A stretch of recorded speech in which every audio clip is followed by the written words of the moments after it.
This is Dream Power Radio, the place where your dreams turn into reality. Here is your host, Debbie Spector-Weissman. Hello, hello, hello, and welcome to Dream Power Radio on the amazing Women and Men of Power Network, the world's leading positive programming network powered by Raven International. I'm your host, Debbie Spector-Weissman, the Dream Coach. This is a show where we talk about dreams, both daytime and nighttime dreams, and how you can use them to make the internal shift to a life you love. And as a reminder, I'm here to help you understand your dreams. So if you have a dream that's got you stumped, send it to me at debbie@dreampowerradio.com. I'll help you understand your dream or answer any questions you may have about the importance of dreams. So again, you can email me at debbie@dreampowerradio.com. As you know, I love talking about dreams, and I particularly love interacting with dream experts who each have their own take on how to use dreams effectively. I've been wanting to talk with my guest today, Justina Lasley, for a long time, because of her unique process for getting to the bottom of what dreams mean. Now you can use this knowledge for personal transformation. Justina is the founder of the Institute for Dream Studies and is the author of several books, including Wake Up to Your Dreams, Transform Your Relationships, Career, and Health While You Sleep. Welcome to the Dream Power Show, Justina. Thank you, Debbie. I'm really glad to be here with you this morning. Wonderful. Justina, in reading about your life, I was struck that, like me, you didn't really start paying attention to your dreams in a serious way until you were well into your adulthood. Why is that? And what caused you to start paying attention to your dreams?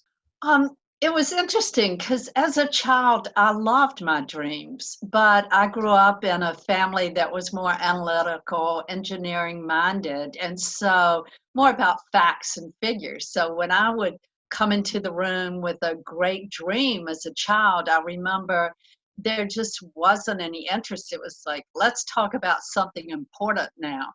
So I just sort of tucked my dreams away.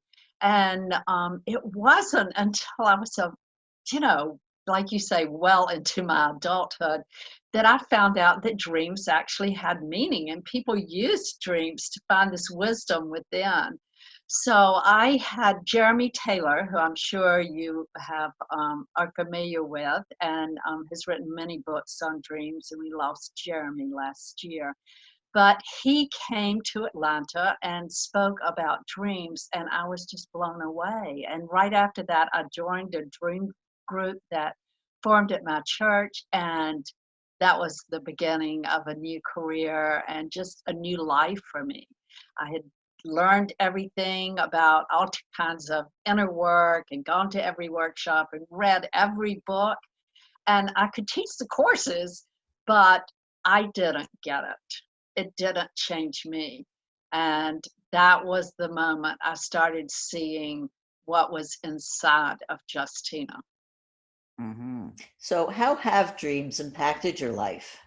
In every way. When the title of my book, Transform Your Career, Relationships, and Health While You Sleep, that's so true for me. It has impacted each one of those. I've been through a lot of rough times in my life. And now that I have my dreams as my guide and my wisdom and my compass, I have really made some differences. I had lived in Atlanta for 35 years and married with 3 children and was very involved in Atlanta, the community, and my family. But that all took a turn, and I was single again. And I just followed my dreams, and it gave me such courage to do what I needed to do for myself. And it was the first time in my life that I put myself first of what does Justina need and want. I never even thought I had permission to do that. I was never given permission to do that growing up.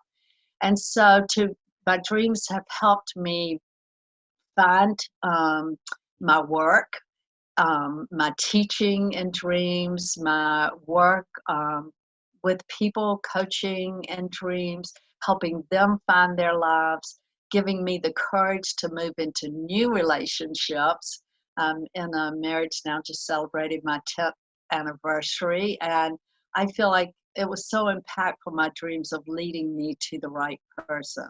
And my health, I have lupus-like autoimmune, and I can't tell you the number of dreams. I think you've looked at my books that have guided me to cures, or if not cures, ways to overcome symptoms and things in my illnesses and be healthy.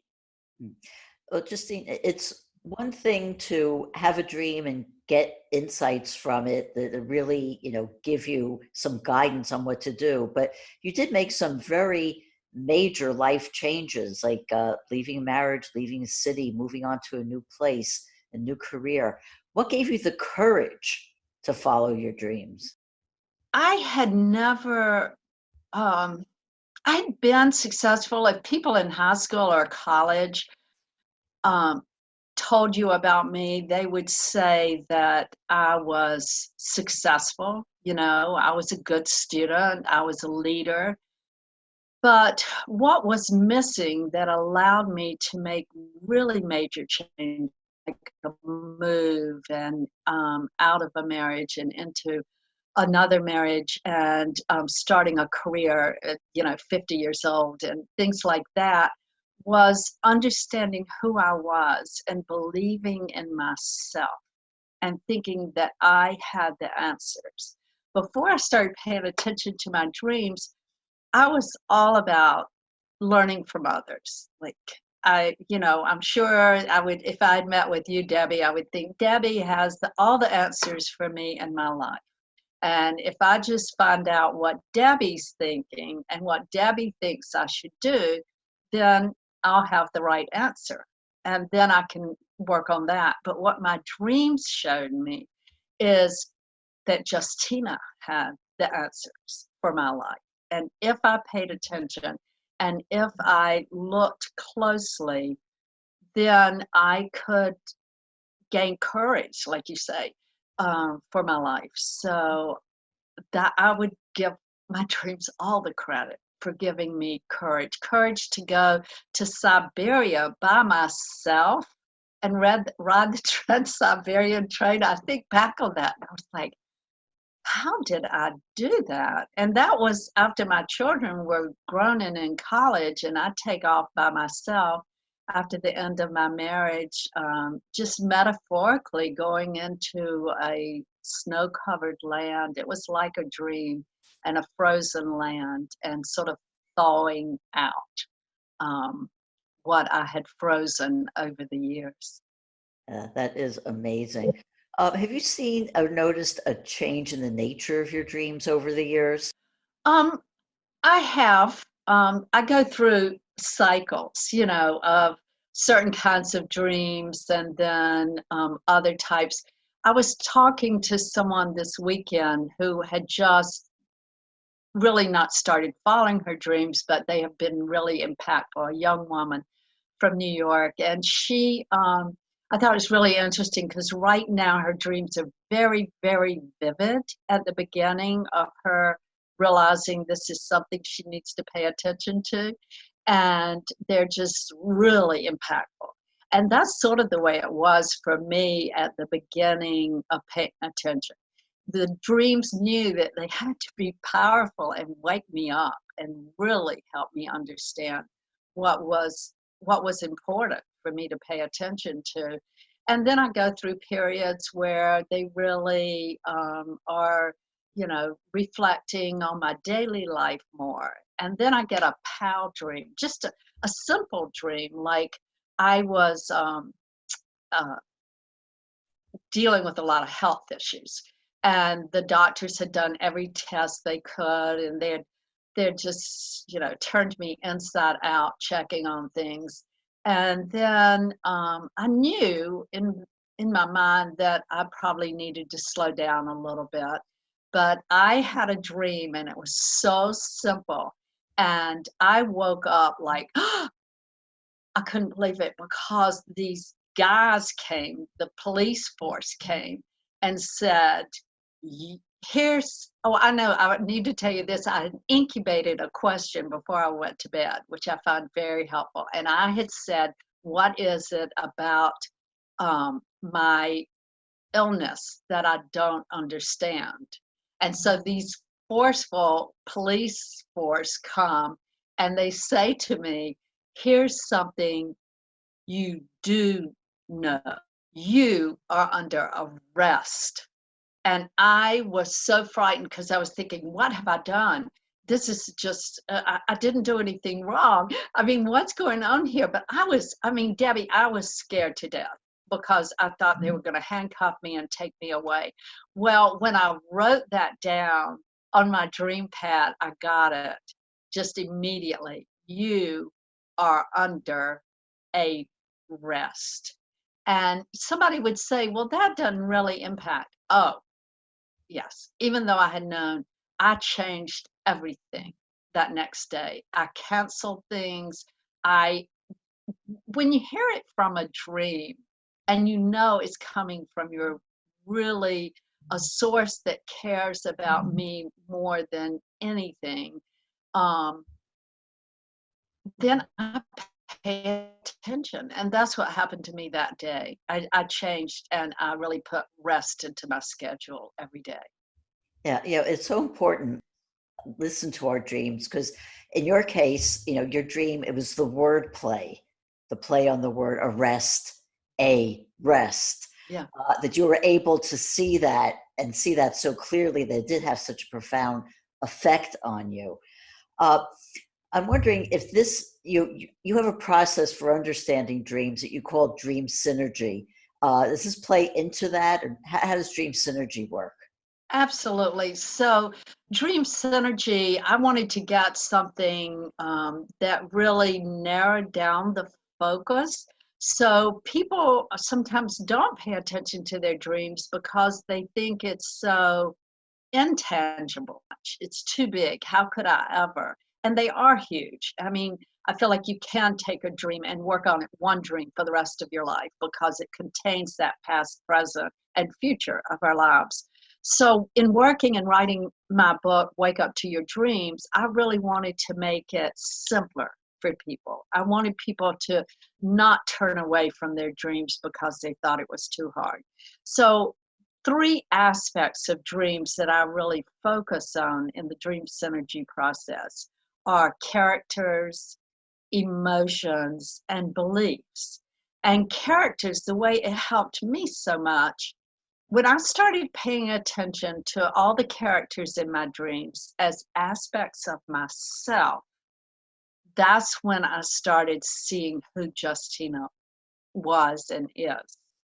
And I still learn, even last night, learned about, I was like, really, how am I like her? How am I like Teresa in my dreams? So I started seeing all these players in my life, not only in my dreams, but in my life, acting and reacting to each other. And I was like, that's me. I'm sabotaging myself in those ways. I can't believe it. Or I have that ability to do things like that person that I admire so, and I would claim those things. So if people pay attention to that in their dreams, the characters, that'll be very helpful to learn about themselves.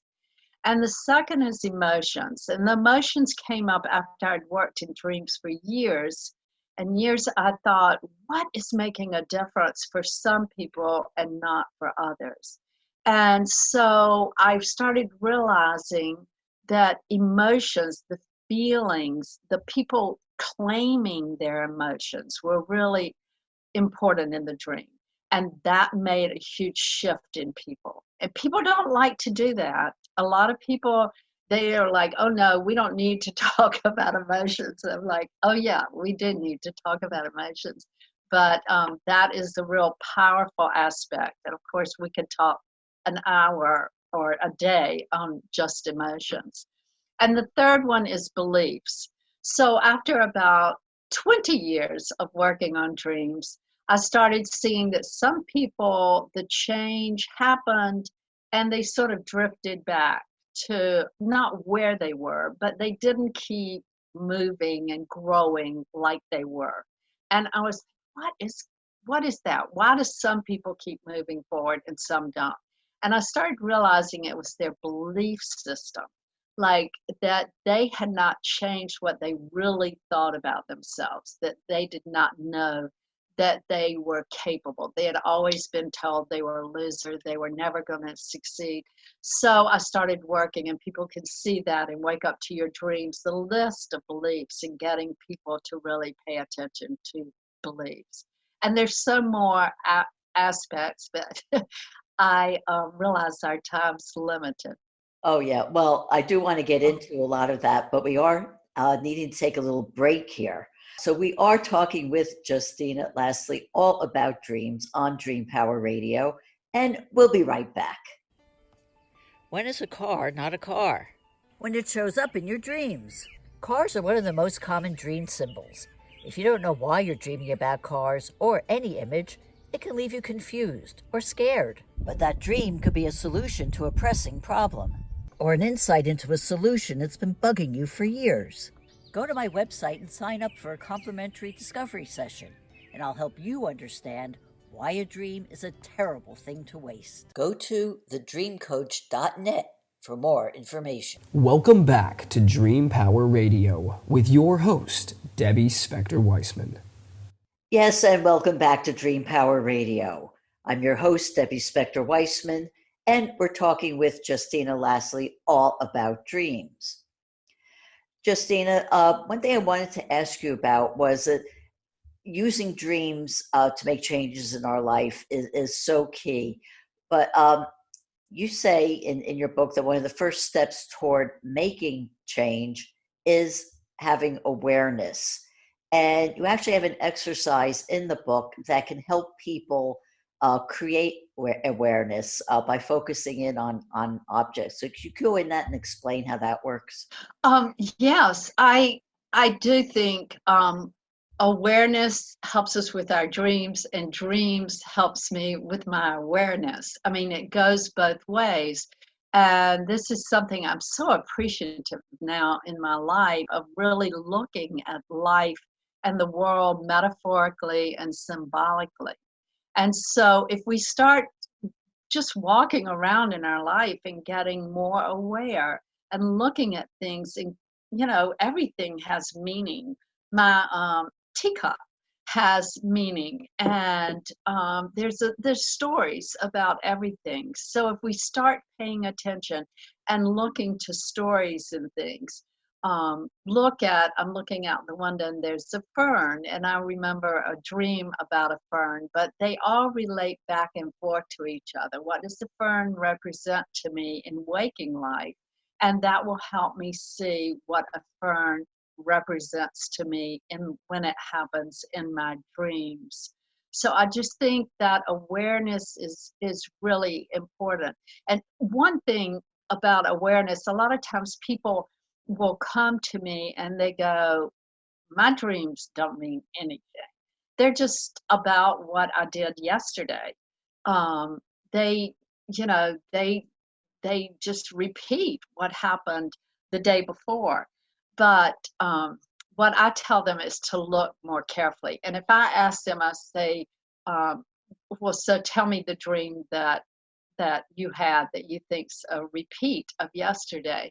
And they'll go, well, I went to a meeting and we were sitting around the table and we discussed and blah, blah, blah. And I go, oh, that's interesting. So in your dream, were the same people around the table that were at your meeting? And they go, no, I hadn't thought about that. Well, were you in the same place that you were in your meeting? And they go, no, actually, we were in my grandmother's living room. That's so weird. But see, people are not using their awareness to realize this. They just go and dismiss the dream like, this is not important because it's just telling me what I already know. but there's always more. Dreams never come to us to tell us what we already know. They always, always have a lot of new information. So in the dream synergy process, I thought, what kind of dreams are we having to pay attention to? And so I said there were 3 levels of dream exploration, and I encourage all the everyone to keep working to go down to the final level. So the first level is recap, and that's a dream that I have, like the one I just mentioned. It's based on yesterday's reality, but it's going to have more. And then when we start working with our dreams and become more aware and stuff, we go to a relationship type dream. Like, how am I in relation to this? And what relation to the room, to the grandmother's house? What relation to these people that are sitting around the table? So we're paying attention to that. And then in the 3rd level, which is the level where change really occurs, I recognize myself and my life in that dream. I recognize, the people around the table, not as those friends or colleagues, but I recognize them as aspects of myself. That is so important. And even just going back to the whole idea of awareness, most people, I think, just live their lives oblivious. They never stop to really think about what is going on. And that's why dreams are so wonderful, because when you actually pay attention to them, you get so much knowledge that you realize how much you're not paying attention to in your waking life. So in a waking life, I do. I look at the sky and I see the beautiful sky behind you, and I'm like, oh my God, that one night I was looking at it and I thought that it was at sunset is the most gorgeous thing. I was like, how could heaven be more beautiful? And then I stopped and I was like, maybe this is heaven. I was like, I mean, this is, but in awareness, you get to start asking those questions, and with awareness, I thought, it's like maybe somebody says, now go back and look again at the world you just left, But I mean, that's just an example, and I'm not saying that's truly my belief system and stuff, but it is so true. When we look again, wow, with the people, and we look through soulful eyes and heart at people and start to embrace people as parts of the collective and parts of ourselves. It's amazing, the shift in life. And I just think in these difficult times, if dreams could help so much of people wouldn't be doing all the projecting and everything. We'd just be claiming it for ourselves and embracing the world. And that's part of the passion that I have for dreams, of how dreams can make that happen. I tell you, that is so true.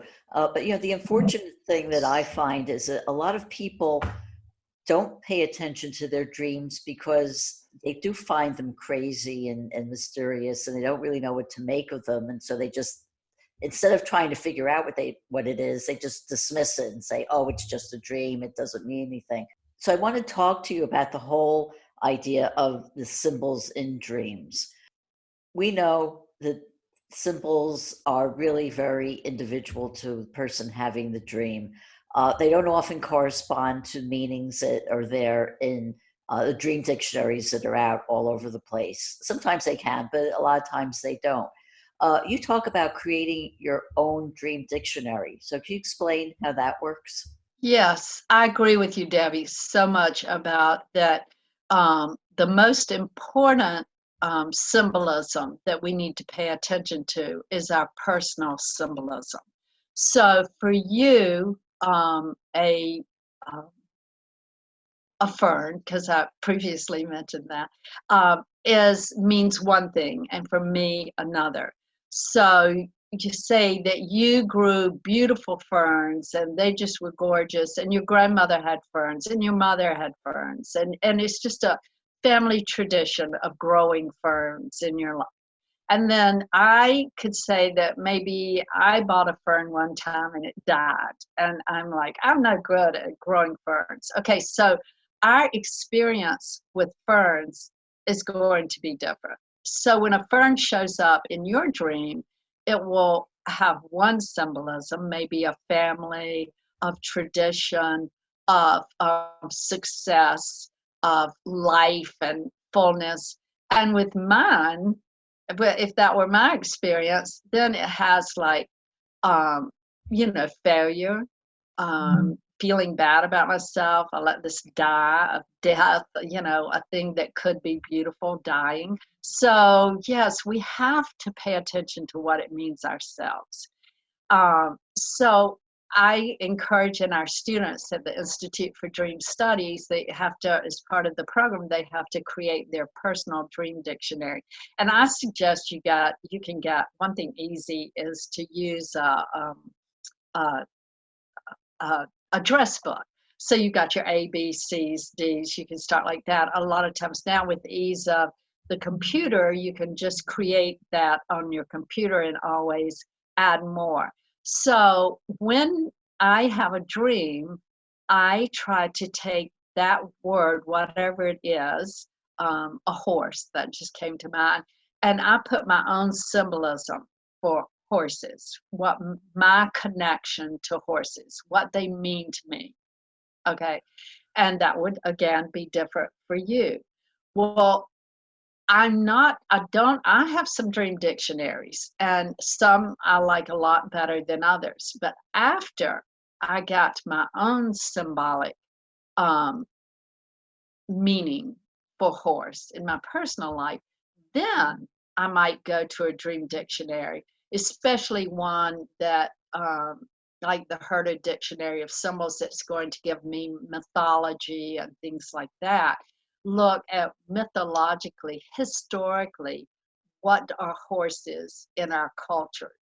And so a lot of times that'll have something that I haven't thought about. And because we are collective human beings and we carry this human knowledge and wisdom together, there's sometimes, which blows my mind, a symbol that is perfect for where I am in my life. And I really do not think I ever studied it or ever learned it. It's just sort of part of my DNA, which may freak some people out. And it always does me until it happens to me. And then I'm like, wow, I am so supported and so loved and so embraced by this world I live in. And it makes me realize how much I'm missing when I don't pay attention. I mean, that almost brings tears to my eyes to think that we have this wisdom, we have this knowledge, the collective knowledge. And what you said, it's just a dream. I hear that so much.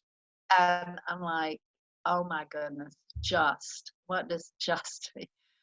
Because it is just everything that ever was and is and going to be in our lives.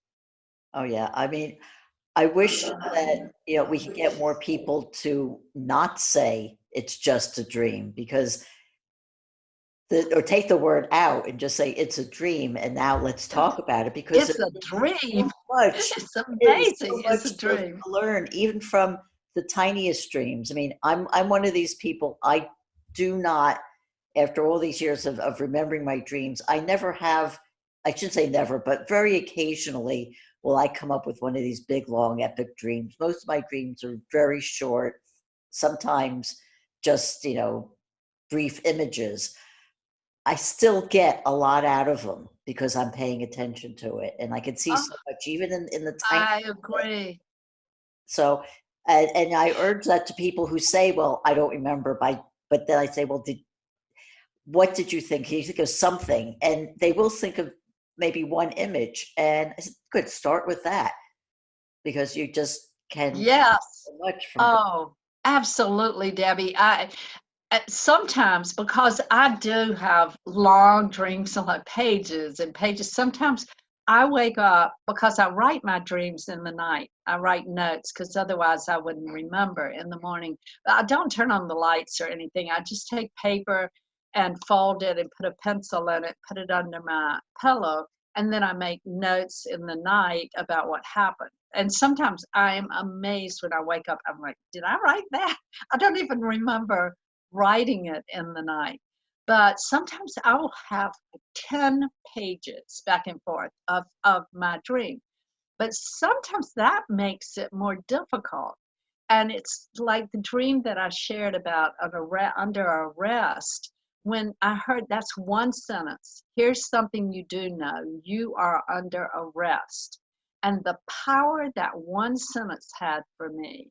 And maybe all you know, you don't even know the sentence, you just know somebody came up and arrested you in the night. You can take that arrest and what does that mean, and see a rest, a play on words.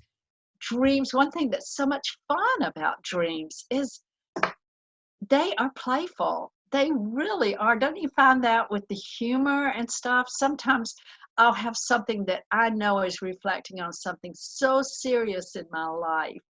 And then it throws in this comic energy that I crack up about. One minute I may be crying. I'm so sad and concerned about what's going on. And then I see this funny thing happening in my dream. And I always say, I think, it's our dream maker saying, yes, this is serious, but life, take it lighter. Like this is one incident in your life. It's a small thing. So pay attention, make some changes, but really you have to laugh about the situation that you're in now. So pay attention to one word. All I need is one word from a dream.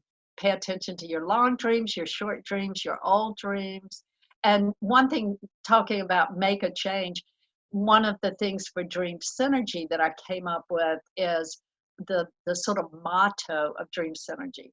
And it's dreams plus action equals change. So if we think about it, we get our dreams. Everybody is receiving free, bountiful dreams, 5 to 6 dreams a night, whether you remember them or not. But we have to provide the action. We have to be receptive to receiving the dreams. We have to record our dreams. We have to talk about our dreams and look for meaning in our dreams. And if we pay attention to our dreams, provide the action, our life will change. That's what happened to me. I took my dreams, I provided the action and the commitment, and my life totally changed. Well, Justina, we have time for just one last question, which is, how do people find out more about you and your services? Oh, I would love for people to touch in with me and with Dream Synergy. So I have 2 websites. I have the Dream Synergy, is DreamSynergy.com. They can go to my website, and there they can find events and things that I'm doing, the online courses and other events that I'm doing. And I have the Institute for Dream Studies.org website, where you can find out more about the educational opportunities of certification and things that our institute is sponsoring. Also follow me on Dream Synergy Facebook and Institute for Dream Studies Facebook. And on Dream Synergy, I'm doing a Facebook Live process on this book, Wake Up to Your Dreams. We're going to go through this book together. Well, Justina, thank you so much for being on Dream Power Radio today. We've been speaking with dream expert and author Justina Lasley. I hope you've enjoyed today's program. Until next time, this is Debbie Spector-Weissman saying, sweet dreams, everybody. You've been listening to Dream Power Radio with your host, Debbie Spector Weissman. For more information on Debbie or to sign up for her newsletter, go to dreampowerradio.com. This has been Dream Power Radio on the amazing Women and Men of Power Network, the world's leading positive programming network, powered by Raven International.